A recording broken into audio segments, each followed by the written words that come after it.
Salut à toutes et à tous, camarades, peuple ivoirien, chers frères d'Afrique. Aujourd'hui, nous sommes au 13 août 2025, le mercredi. Nous sommes face à vous aujourd'hui pour évoquer la situation qui prévaut actuellement en République ivoirienne. Les Ivoiriens ont décidé le samedi 9 août 2025 de prendre leurs responsabilités pour faire face à l'histoire et montrer au monde entier que le peuple ivoirien ne va pas se résigner cette fois-ci pour un quatrième mandat du vieux dictateur, du vieux assoiffé du pouvoir, Alassane Dramane Ouattara.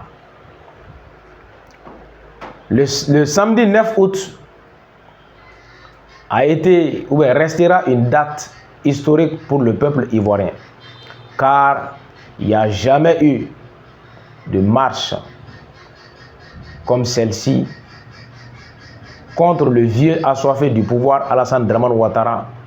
Il n'y a jamais eu de marche comme ça.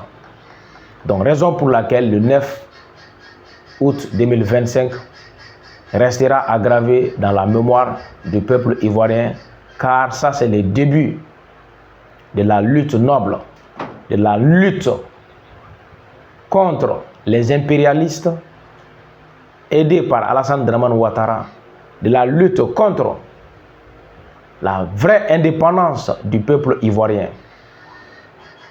Raison pour laquelle, à travers la réussite de la marche pacifique que le peuple ivoirien a organisé le 9, que le monde entier a été ébranlé et que le peuple ivoirien a montré au monde entier que l'ère est maintenant à la révolution, que l'ère est au changement. À travers ça, pour atténuer la réussite, l'écho de cette marche, la France a voulu planifier une fausse information contre le Mali pour faire tourner les regards sur le peuple malien, sur le Mali, en faisant des allégations, en disant qu'il y avait des tentatives de coup d'État au Mali et qu'il y a eu des arrestations par-ci, par-là. L'objectif de ces informations divulguées par le plus grand médiocre, le plus grand catalyseur, le plus grand nulard, le franc-maçon Cherche Daniel. Donc l'objectif c'était pour faire oublier la marche en Côte d'Ivoire. Et vous savez très bien, Cherche Daniel se dit un démocrate convaincu, un patriote sincère, ainsi que Tikendia Fakoly. Mais regardez vous-même, est-ce que vous avez vu une fois Tikendia et Cherche Daniel dire la vérité au vieux Alassane Dramane Ouattara de ne pas songer à un quatrième mandat, car ça conduit directement la Côte d'Ivoire droit au mur et que c'est la catastrophe qu'il ne fallait pas faire? Est-ce que vous avez vu ça? Serge n'a pas réagi. Ça veut dire que Serge est en connivence avec Alassane Dramane Ouattara. Donc tout ce qui va à l'encontre de la politique de Ouattara, de la politique de l'Occident exécutée par Alassane Dramane Ouattara, donc Cherche Daniel va s'opposer à ça. Ils vont créer des fausses informations en disant aux gens que même il y a des tirs par-ci par-là au Mali, à Bamako, les militaires sont en confrontation, donc les regards vont se tourner maintenant vers Bamako. Et les gens vont oublier la Côte d'Ivoire. Et en même temps, Alassane va procéder maintenant à l'arrestation des, comment on appelle, de la tête même de ces mouvements Front commun, trop c'est trop. C'était ça leur objectif. Mais on a essayé de vous montrer maintes fois que ça c'est des coups manigancés par la France pour que Alassane puisse exercer librement ce quatrième mandat ou bien faire atténuer la réussite même de la marche. Est-ce que vous voyez?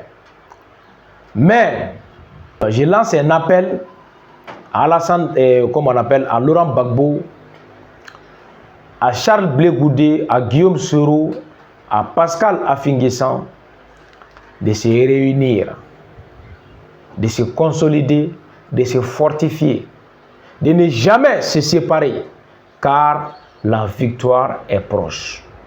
Seul le peuple a le dernier mot et le peuple ivoirien est avec vous. Et moi, Mas le patriote, nous sommes avec vous pour la lutte contre les impérialistes, pour la lutte de l'indépendance, pour la restauration de la dignité du peuple ivoirien, dont nous sommes avec vous.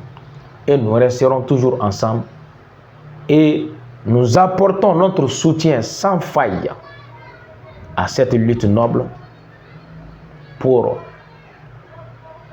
la restauration de la dignité du peuple ivoirien. Le peuple ivoirien, restez résilient, restez unis, car quand on se réfère au propos de Robert Bourgi, qui a dit que l'élection que Alassane a remportée face à Laurent Gbagbo, que ce n'était pas vrai, que c'était Gbagbo le vainqueur, Alassane était le vaincu. Ça, c'est un indicateur qui doit interpeller tout le monde, ainsi que le peuple ivoirien,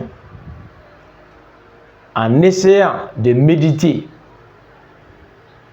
en essayant de réfléchir, d'analyser en profondeur que Alassane Dramane Ouattara a été installé au pouvoir par la force des forces licornes de la France, et encore, il n'a pas été vainqueur de l'élection, mais il a été installé par la France pour faire régner la volonté de la France au peuple ivoirien. Donc, il y a un système oligarchique en Côte d'Ivoire qui a régné pendant 15 ans. Laurent Gbagbo a dit que le 3e mandat, ça trouverait que lui il était en prison aux Pays-Bas, mais le 4e mandat là que lui ne va pas accepter.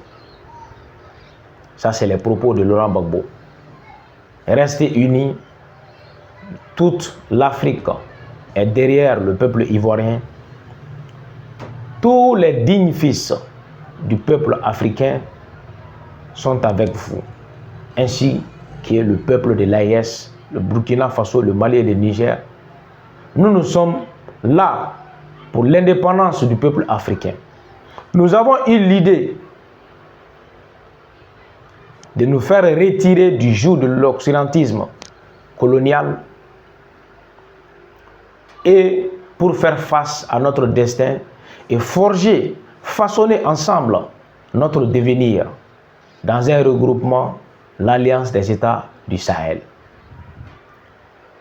Donc, ça doit être un indicateur en allant dans ce sens, en ayant envie de forger notre devenir et de ne pas laisser la France nous dicter ce que nous devons faire pour nous. Que ça soit bien ou mal pour nous, c'est la France qui est là à dicter. Je me réjouis encore de la réussite de cette marche que le peuple ivoirien a su montrer au monde entier que cette fois-ci, trop c'est trop et nous sommes avec vous. Donc c'est ce que j'avais à dire.